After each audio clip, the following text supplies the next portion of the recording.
Baik teman-teman, akan saya review sedikit terkait dengan seleksi sumber daya manusia ya. Sudah terlihat ya slideshow-nya ya? Sudah, Pak. Oke. Sudah, Pak. Ini yang setidaknya harus kalian tahu dan kalian pahami ya. Ada 5 poin subpokok bahasan yang harus kalian pahami. Yang pertama terkait dengan definisi atau konsep seleksi sumber daya manusia. Yang kedua, seandainya kalian jadi assistant officer ya di suatu perusahaan, harus tahu juga persiapan dari seleksi SDM bagaimana. Metode seleksi SDM-nya seperti apa. Mungkin ini tugasnya HRD kan biasanya, tetapi barangkali nanti kalian jadi assistant officer di HRD, maka harus tahu ini.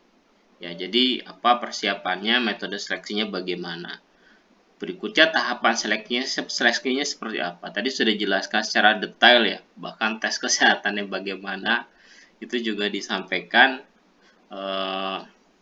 Memang ini berjenjang dan setiap perusahaan berbeda-beda dalam melakukan tahapan seleksi. Berikutnya ada tes kerjanya, tadi juga sudah disampaikan. Dan yang tidak kalah penting adalah kesalahan dalam wawancara. Nah, kesalahan ini nanti bisa dari sisi pewawancaranya dan bisa dari sisi yang diwawancarai. Nah, kita diskusikan pertama terkait dengan konsep dan definisi seleksi ya. Ini kalau kita runut ya, seleksi ini merupakan tahapan lanjutan dari perencanaan SDM, berikutnya rekrutmen. Nah, setelah itu dari proses rekrutmen itu baru dilakukan seleksi. Ya. Jadi kita katakan bahwa seleksi ini proses akhir dari proses rekrutmen. Nah, definisinya sendiri macam-macam ya. Tadi dari kelompok 3 ada juga definisi dari tokoh yang lain ya. Ini beberapa definisi yang saya ambilkan. Nanti silakan bisa ambil dari kelompok 3 atau dari sini ya. Yang pertama dari Stoner ya. Stoner ini mengatakan kalau proses seleksi meliputi penilaian dan penetapan di antara calon-calon pengisi jabatan. Kalau menurut Dale Yoder, ini seleksi adalah suatu proses ketika calon karyawan dibagi menjadi 2 bagian, yang diterima atau ditolak. Jadi ada decision di sana. Ada keputusan, diterima atau ditolak. Ya, berikutnya menurut Malayu Hasibuan, ini seleksi ini suatu kegiatan pemilihan dan penentuan pelamar yang diterima dan ditolak untuk menjadi karyawan pada perusahaan. Jadi intinya seleksi ini ya proses ya. Proses bagaimana karyawan itu dipilih ya, diseleksi sehingga keputusannya calon karyawan tadi diterima atau ditolak. Oke. Nah, ini kalau kalian jadi assistant officer nanti, nah maka ini yang harus kalian persiapkan ketika mau melakukan seleksi. Yang pertama menyiapkan tenaga sumber daya manusianya, ya. Ini tenaga di sini adalah karyawan-karyawan yang nanti ditugasi untuk melakukan seleksi. Biasanya bagian HRD. Nanti dibuat panitia, ya, panitia untuk seleksi. Ketuanya siapa? Ketua itu adalah penanggung jawab, ya. Nanti sampai didesain, ya. Misalnya bagian ini bagian screening lamaran siapa, bagian untuk mengurusi wawancara siapa, ya, bagian untuk penanggung jawab tes tulis siapa, psikotes siapa, dan ini perlu dilakukan pertama kali, ya. Walaupun ini juga bergantung dengan kebutuhan karyawan atau kebutuhan perusahaan. Kalau perusahaannya memang rekrutmennya besar-besaran rekrutmennya, maka seleksinya akan sangat serius. Contohnya misalnya atau studi kasusnya proses rekrutmen CPNS misalnya. Wah, itu resource-nya luar biasa ya, tenaga yang digunakan tenaga dari tenaga kerja ya atau pegawai yang digunakan untuk proses seleksi CPNS itu luar biasa. Bahkan tidak hanya di tingkat kementerian, tapi juga sampai ke tingkat pemerintah daerah. Jadi kalau kita hitung-hitung mungkin yang terlibat untuk panitianya sendiri bisa mencapai ribuan ya, bisa mencapai ribuan dari seluruh Indonesia. Ini proses seleksi yang besar-besaran di kita. Unik memang ya, hanya ada di Indonesia sepertinya proses seleksi CPNS ya. Mungkin di luar negeri tidak ada ya, tidak ada seheboh kita. Berikutnya, setelah menyiapkan tenaga SDM-nya ya untuk melakukan proses seleksi, dipersiapkan juga peralatan yang akan digunakan ya. Tadi juga ada pertanyaan lah, sekarang kan bisa dilakukan secara online ya, computer base ya. Bahkan untuk wawancara sekarang bisa pakai media Gmeet, Zoom atau Webex atau yang lain ya. Nah, itu yang menarik sekarang ini. Jadi tingkat efisiensi baik dari sisi perusahaan maupun dari sisi calon pelamar ini sangat efektif ya. Tapi ada beberapa tantangan. Biasanya kalau untuk tes tulis, sebenarnya pertama kali dilakukan itu oleh Pertamina, saya ingat betul. Ya, dulu oleh Pertamina. Pertama kali, dan saya pernah ikut seleksi itu. Karena pertama kali ikut tes secara online dan dulu tidak ada laptop ya, harus pakai ke warnet ya dengan kecepatannya mungkin hanya 50 Mbps ya. Jadi banyak trouble-nya dulu ya, banyak trouble-nya. Nah, sekarang masalah jaringan oke lah, tidak masalah. Tetapi yang unik waktu itu saya terlalu lugu, terlalu jujur ya. Artinya apa? Ketika tes itu kan nggak boleh bawa kalkulator, nggak boleh bawa apa. Padahal tidak ada kameranya kan. Di warnet itu kan nggak ada kamera komputernya. Artinya kalaupun saya pakai kalkulator atau didampingi oleh teman atau dijokikan itu tidak masalah. Dulu ya seperti itu. Nah sekarang bisa diantisipasi dengan kamera web ya, pakai webcam. Jadi itu tantangannya. Tetapi ya bisa diakali saja tetap. Misalnya dibantu oleh orang di depannya ya. Misalnya dipakai LCD ya, ditampilkan. Nah, yang lain yang bantu itu bisa ikut mengerjakan kan, oh jawabannya ini, jawabannya ini. Nah, itu bisa akal-akalan ya. Tapi nanti proses seleksi yang lain itu tidak bisa seperti itu. Itu mungkin hanya untuk tes tulis. Tetapi kalau untuk tes yang sifatnya wawancara ya, in-depth interview, nah ini berbeda lagi ya, berbeda lagi. Itu benar-benar harus kalian sekompetitif mungkin. Nah, tugas yang kedua tadi menyiapkan peralatan. Jadi kalau sekarang tesnya berbasis komputer, maka perusahaan harus menyiapkan itu, menyiapkan aplikasinya ya. Jadi software untuk tesnya, ada mau tes apa saja. Biasanya dipakai tes potensi akademik ya, tes psikologi dan segala macam. Nanti akan saya sampaikan. Nah, berikutnya persiapan berikutnya menyiapkan waktu. Ya. Jadi ini dibuat range waktunya. Ya. Misalnya untuk penyampaian iklan di proses rekrutmen ya adalah misalnya 10 hari atau sekarang mungkin bisa 1 bulan 2 bulan lah ya. Misalnya 1 bulan lah. Berikutnya seleksi berkas ya, surat lamaran dan berkas-berkas nanti berapa lama, tes tulis berapa lama, tes wawancara berapa lama, tes kesehatan berapa lama. Dan itu harus mempersiapkan range waktunya. Nah, yang terakhir ini dari range waktu tadi, maka dibuat tahapan seleksinya seperti apa. Jadi dari tes pertama sampai tes terakhir sampai diterima itu harus betul-betul dibuat. Tapi sekali lagi ini bergantung dengan kebutuhan perusahaan ya. Kalau hanya butuh 1-2 orang biasanya paling efektif ya tadi via orang dalam biasanya. Tapi kalau perusahaan memang bonafit, walaupun via orang dalam tetap ada tesnya ya. Kompeten apa tidak itu tetap ada ujinya ya. Oke, kita lanjutkan. Nah, metodenya apa saja? Dalam seleksi itu ada 2 metode setidaknya. Ya, yang pertama adalah metode yang seleksi yang sifatnya ilmiah. Nah, ini berdasarkan ilmu pengetahuan dan kebutuhan dari jabatannya seperti apa ya. Jadi ada standarnya, ada kriteria spesifikasinya. Nanti apa saja kriterianya dari umur, keahlian, kesehatan, pendidikan, dan lain-lain. Ya, pengalaman, ya, ini bisa masuk di situ. Ini yang seleksi yang sifatnya ilmiah. Atau seleksi yang sifatnya non ilmiah, ini juga bisa dilakukan. Ya, nah seperti apa seleksi yang non ilmiah ini? Ini hanya pada perkiraan dan pengalaman saja. Ya, misalnya butuh driver, ya. Terus ya sudahlah. Apa namanya, paling efektif itu misalnya nyari dari sopir angkot. Nah, ketika coba naik angkot, mana yang smooth misalnya bawahnya dan segala macam.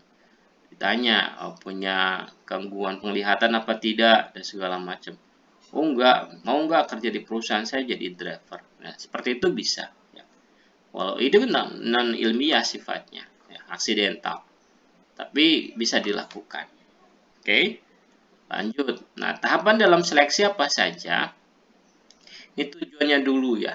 Tujuan dari tahapan seleksi ini menentukan seleksi mana yang lebih dulu dilakukan dan selanjutnya seleksi apa. Ya, ini tahapan seleksi. Nah, calon karyawan yang tidak lolos dalam tahap tertentu maka dianggap gugur dan tidak dapat mengikuti tahapan selanjutnya. Nah, ini saya buat 1, 2, 3, 4, 5, 6, 7, 8, 9, 10. Ya, 10 ya, 10 seleksi. Nah, ini sangat bergantung dengan perusahaannya.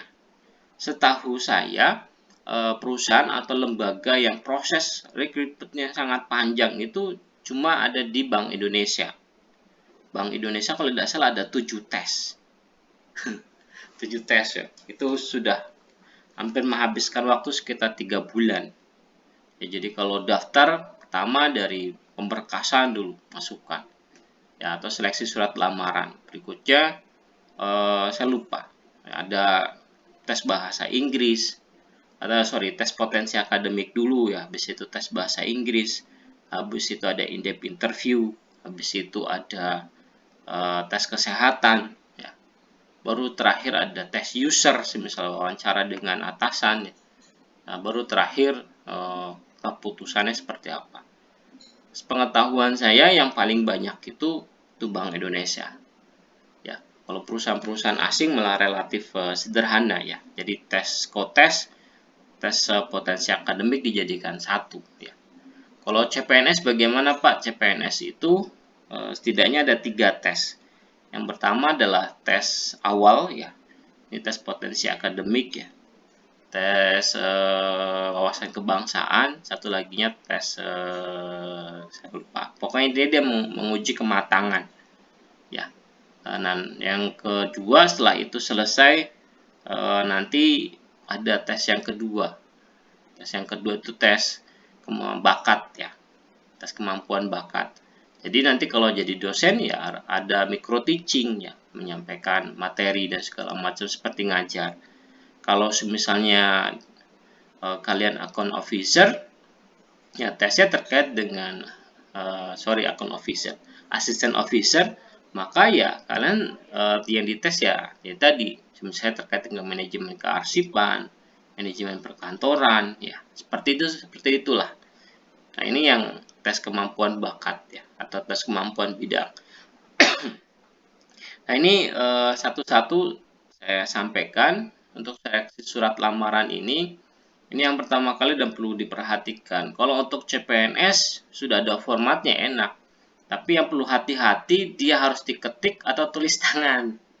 Ya, karena waktu dulu saya CPNS daerah itu tidak teliti. Ya, nggak dibaca semua aturan mainnya sampai terakhir itu tidak. Karena ya pikir saya lah udahlah yang dibutuhkan surat lamaran segala macam. Ternyata ada formatnya dan harus tulis tangan.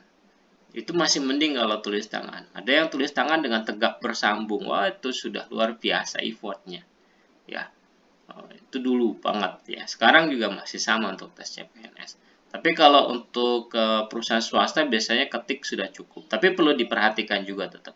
Ya, jadi ketika ngelamar kerja, ya tadi surat lamarannya harus ketik atau tulis tangan. Ada formatnya apa tidak ya. Kalau swasta, nah ini diberi kebebasan, ada inovasi. Maka surat lamaran Jangan monoton seperti yang sudah-sudah. Berdasarkan lowongan kerja di mana bla bla bla bla, maka saya yang bertanda tangan di bawah ini bla bla bla mengajukan lamaran, itu sudah sangat monoton. Cari bahasa yang menarik ya. Misalnya surat lamaran disampaikan dulu, misalnya memberikan pujian dulu kepada perusahaan. Misalnya selamat kepada perusahaan ini bla bla bla yang telah mendapatkan penghargaan apa dalam bidang apa bla bla bla gitu kan. Ya nanti silahkan lah cari contoh-contoh surat lamaran yang menarik. Nah, apa saja yang ada di dalam surat lamaran? Selain surat juga bisa disampaikan. Kita melampirkan apa? Nah, yang kita lampirkan itu sesuai dengan yang diminta oleh perusahaan. Jadi dokumen-dokumen lampirannya, misalnya fotokopi KTP, fotokopi ijazah, fotokopi draft nilai, fotokopi apalagi lah, silahkan. Nah, itu harus benar-benar di checklist ya, disesuaikan dengan yang diminta oleh perusahaan. Sehingga nanti keputusannya dokumennya lengkap apa tidak. Dokumennya memenuhi persyaratan diajukan apa tidak. Nah, berikutnya dokumen yang diajukan asli dan sempurna apa tidak. Kalau dulu dia tidak bisa dicek, jadi ijazah kan yang dikirim fotokopinya ya. Nah, fotokopi itu ya nggak bisa dicek, tapi sekarang kan ada PD Dikti ya. Jadi nomor ijazah sekian betul apa tidak atas nama orang itu. Dan ini bisa dilakukan. Jadi zaman dulu itu sering banget penipuan tadi. Ya, ijazahnya aslinya hanya lulus SMP, pakai ijazah SMA orang, fotonya ditempel di fotokopi. Nah, itu agak cheating ya, agak tidak tepat. Nah, berikutnya wawancara. Nah, wawancara ini bisa jadi macam-macam ya. Ada wawancara awal, ada wawancara kedua, ada wawancara atasan langsung ya. Tapi selama saya tahu biasanya ya tahapannya wawancara itu dilakukan terakhir ya. Terakhir biasanya dengan user. Ya, user itu pengguna langsung. Bisa atasan yang membutuhkan. Contohnya misal akuntan ya yang ini kan misal dari manajer akuntannya yang wawancara. Kalau CPNS-an misalnya dari pihak eselon 2. Kalau eselon 1 itu kan dirjen ya, eselon 2 di bawahnya, di bawah dirjen. Itu benar-benar menguras mental ya. Karena kadang pertanyaannya nyelekit ya. Tujuannya untuk ada beberapa tujuan lah. Nanti akan saya sampaikan. Nah, kalau untuk wawancara awal, kalaupun dilakukan ya, ini biasanya hanya untuk menguji keaslian dokumen saja. Ya, jadi diperiksa, ditanyakan, benar nggak lulusan sini? Oh betul Pak, ini benar nggak? Ini seperti itu. Ya, wawancara kedua biasanya ini dilakukan untuk menguji kesungguhan pelamar. Jadi pelamar benar nggak sih pengen kerja di perusahaan ini? Tahu apa dia dengan perusahaan ini sehingga kita jadi bisa menjadi motivasi atau bisa menjadi pertimbangan pewawancara. Oh, orang ini serius untuk bekerja di sini. Indikatornya apa? Oh, orang ini tahu betul perusahaan ini bergerak di bidang apa, prestasinya apa saja, pelanggannya siapa saja atau konsumennya siapa saja. Nah, itu. Maka kalian kalau mau melamar pekerjaan, maka perlu juga riset ya perusahaan yang Anda lamar itu bidang apa. Misalnya dulu teman saya ada cerita lucu ya, melamar pekerjaan di G4S. Ada yang tahu perusahaan G4S itu bergerak di bidang apa? Halo? Tebak-tebak. Halo teman-teman? G4S tulisannya kan gas ya, karena G4S ya. Jadi teman-teman saya itu menjawab ini perusahaan gas. Padahal G4S itu adalah perusahaan untuk yang itu loh, yang jasa mengisi uang di ATM. Ya, itu kan ngisi uang di ATM kan nggak sembarangan, harus jenis uang yang sama. Ya, terus letaknya seperti apa. Jadi G4S itu bergerak di situ. Nah, ini agak lucu ya. Jadi karena tidak tahu perusahaan yang dilamar apa. Ya kalau misalnya tidak butuh-butuh amat, oh ini orang nggak serius. Gitu ya. Dan terakhir ada wawancara atasan langsung. Ya, ini tujuannya agar atasan itu tahu langsung ini calon anak buahnya seperti apa, cocok atau enggak untuk bekerja di apa namanya menjadi bawahannya atasan itu.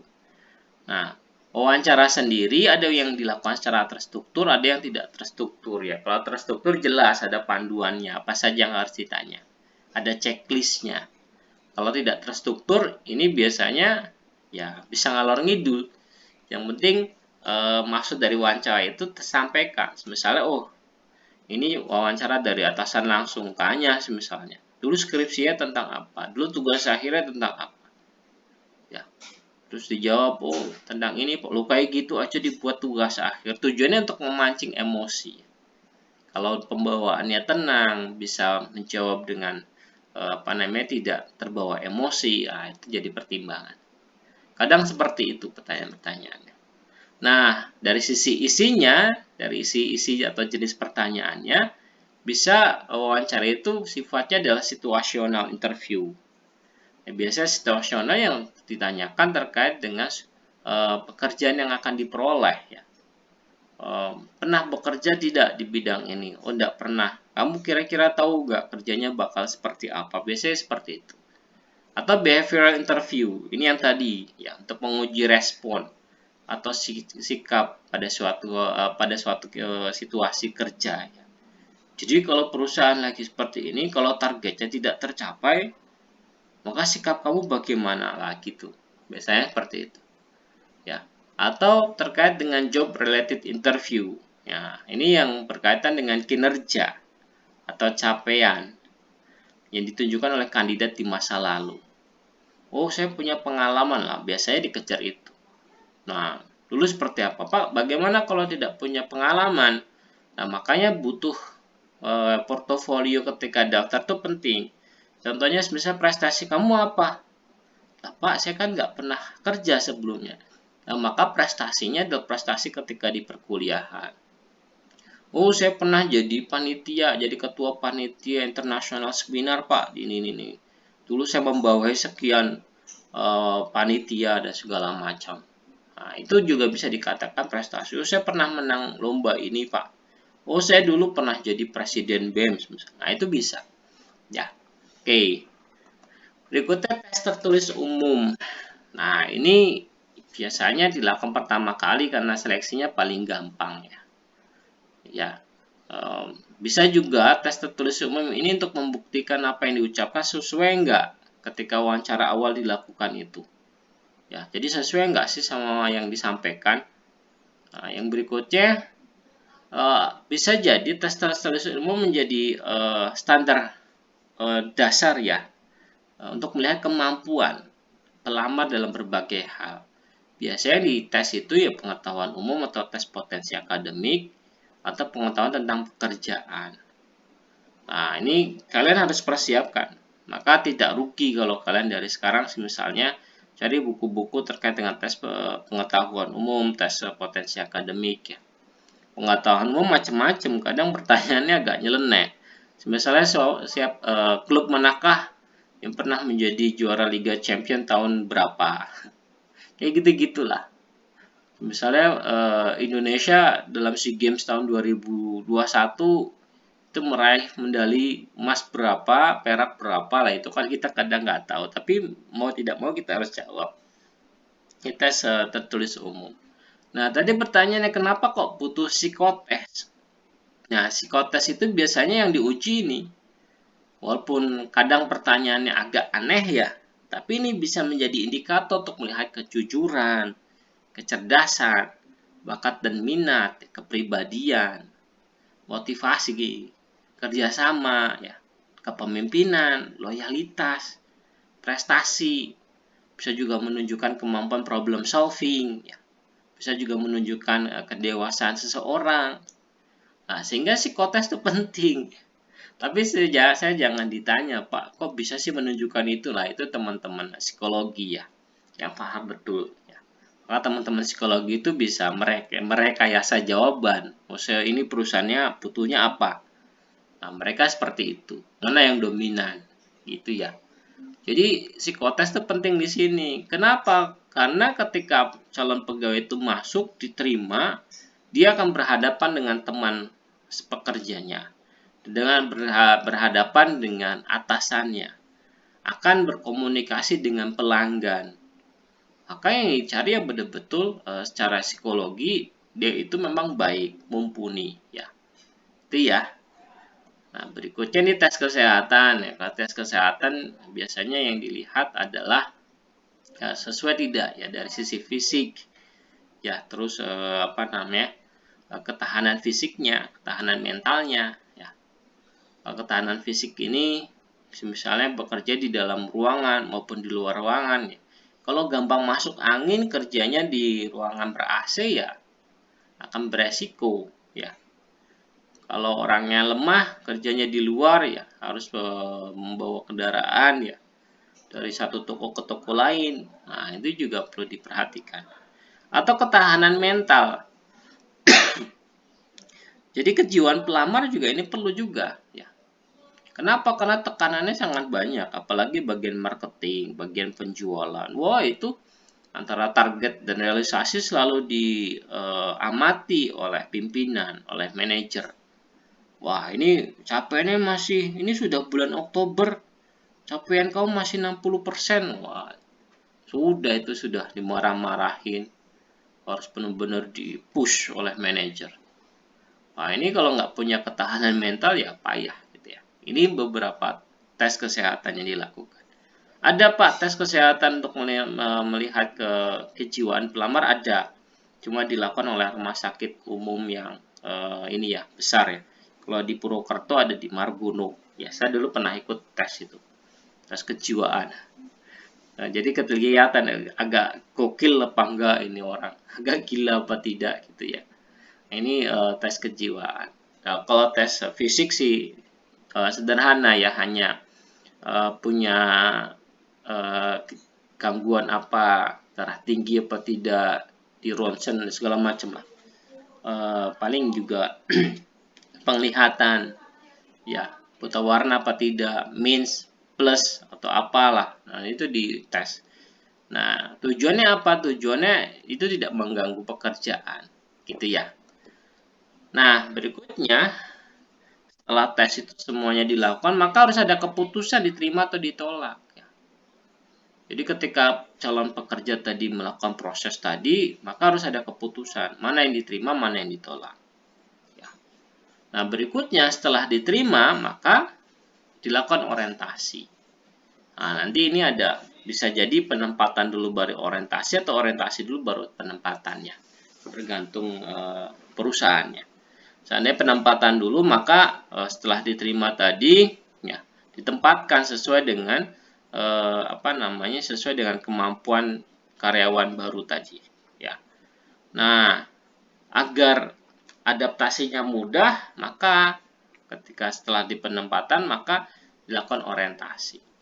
Dalam orientasi ini nanti akan disampaikan perusahaannya riwayatnya seperti apa, visi misinya bagaimana ya.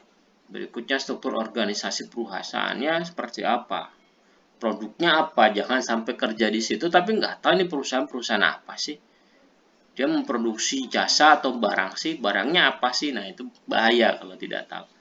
Nah, pelanggannya siapa ya, jabatan atau pekerjaannya apa sih, dia kerja di situ jabatannya apa, pekerjaannya apa saja harus tahu.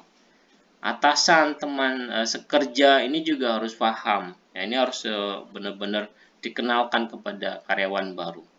Peralatan kerja dimiliki apa saja, cara menggunakannya bagaimana. Ya.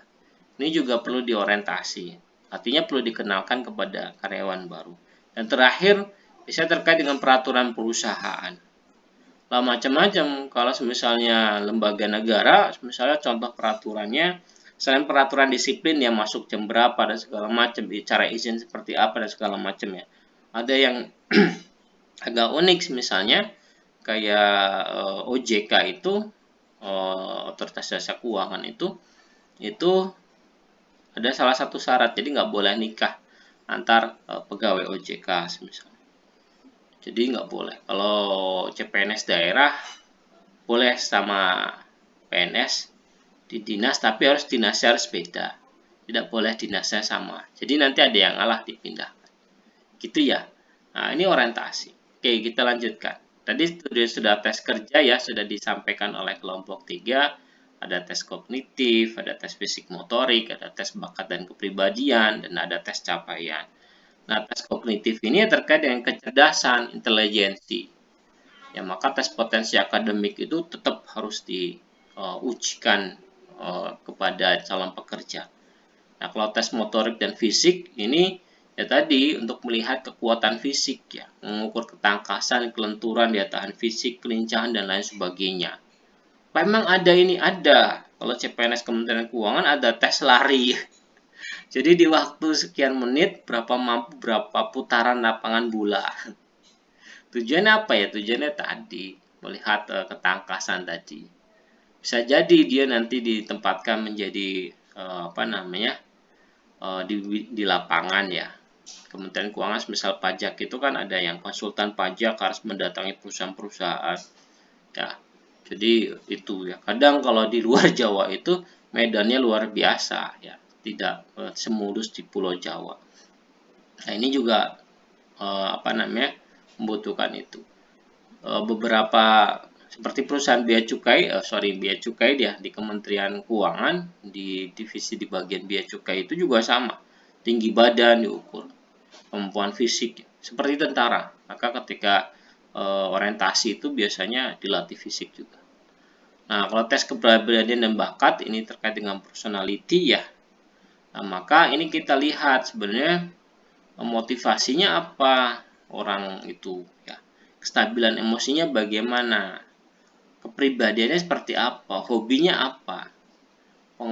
Keahlian dalam pengelolaan diri sendiri bagaimana? Ketahanan terhadap stres seperti apa?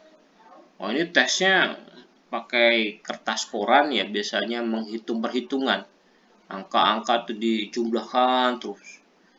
Dan itu benar-benar menguji tadi ya, ketahanan terhadap stres. Nah, berikutnya ada achievement test. Ini terkait dengan tes capaian ya. Untuk mengetahui keahlian dan kemampuan apa yang telah dimiliki oleh kandidat. Ya, ini juga penting ya. Perusahaan-perusahaan yang progresif, yang ingin perusahaannya maju, maka ini dilakukan. Nah, ini terakhir kesalahan dalam wawancara ya. Bisa jadi dari sisi pewawancara, ada halo effect. Halo itu mirip dengan pembiasan. Halo itu biasa terlihat ketika malam ya. Ada bulan di situ, ada pembiasan cahaya bulan itu ya. Atau halo effect di daerah kutub ya. Jadi sangat menarik, sangat indah, tetapi sebenarnya itu hanya pembiasan ya. Nah, ini bisa jadi nih, pewawancaranya menilai kandidat hanya dari satu faktor saja. Oh, dia orang Jawa, oh dia orang Sunda. Wah, ini bisalah dijadikan karyawan, itu nggak bisa seperti itu. Ya, ini halo effect, hanya melihat dari satu faktor saja, tidak melihat faktor yang lain ya. Sehingga penilaiannya tidak objektif. Ini dari sisi pewawancara yang pertama, kesalahan dalam wawancara. Yang kedua ada leading question. Ya, leading question ini wawancara berusaha mengarahkan kandidat yang diwawancarai. Ya, nanti pertanyaannya ya enggak no, harusnya jawabannya kayak gini. Nah, seperti itu pewawancara seperti itu. Ya, harusnya kan diberikan kebebasan yang diwawancara itu untuk menjawab ya, sesuai apa yang ingin dia utarakan. Tidak boleh diinfiltrasi. Sehingga pewawancara bisa menilai, oh iya, ini orang ini seperti ini. Ya. Atau kesalahan yang ketiga bisa jadi personal bias. Ya, jadi pewawancara itu memberikan prasangka bahwa sebelum kandidat diwawancarai. Jadi baru lihat tampangnya dong, wah ini orang nih pegajulan nih. Orang ini seperti ini nih. Oh, nanti karena misalnya calon ini wawancara perempuan, dari cara pakaiannya sudah dinilai, wah kayak gini nih. Nah, seperti itu ya. Ini personal bias. Jadi sudah berprasangka dulu. Padahal bisa jadi, oh yang pakaiannya rapi itu memang kamuflase tiap hari, sebenarnya dia nggak rapi, tapi ketika lamar kerja sebisa mungkin ya rapi. Makanya ya begitulah, nanti silahkan diperhatikan betul. Berikutnya interviewer domination. Ini juga kadang gitu. Bahkan antara yang diwawancara dengan pewawancara tuh banyak ngomong pewawancaranya. Ini interviewer domination. Jadi pewawancara itu mendominasi betul. Ya, pewawancaranya seperti apa. Oke, dan ini kesalahan dalam wawancara tapi yang melakukan yang diwawancarai. Nah, ini tolong kalian perhatikan betul. Bisa jadi kenapa kalian ditolak? Yang pertama, misalnya tidak serius dalam menanggapi pertanyaan. Jadi benar-benar harus diperhatikan apa yang ditanya, ya. Apa yang ditanya. Nah, berikutnya bisa jadi berbicara terlalu banyak, membual dan berbohong.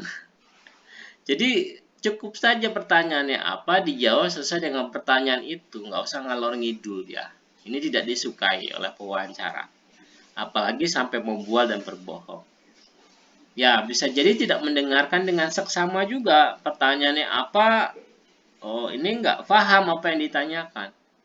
Ya, misalnya tidak bisa membedakan apa itu pernyataan dan apa itu pertanyaan.